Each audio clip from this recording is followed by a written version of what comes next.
Lately, we've been telling you about a treatment called convalescent plasma therapy to treat COVID-19. This is not new. In fact, it was a Howard University doctor, Dr. Charles Drew, who pioneered blood plasma storage and transfusion decades ago, sometime in the 50s.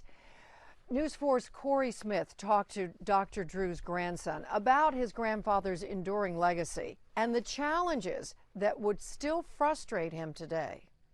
Ernie Jarvis never met his grandfather, but he's well aware of the enduring legacy Dr. Charles Drew left behind. He trained more physicians and surgeons in a generation than I think anyone else. But Dr. Drew is most well known for his work with blood plasma. The standards he created for storing and transporting blood plasma during World War II would ultimately come to create the first American Red Cross blood bank. The blood really runs deep in our family, pun intended.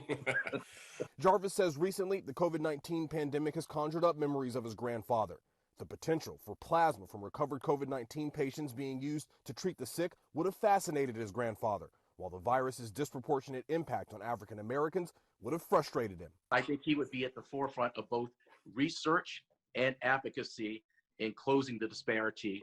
But since the doctor is no longer with us, Jarvis is taking up the charge, calling on people to donate blood and challenging black doctors and nurses to do as his grandfather did and tackle the racial disparities in medicine in their own communities. An African-American doctor is uniquely qualified to understand the phenomena, the cultural differences, the medical histories of people of color.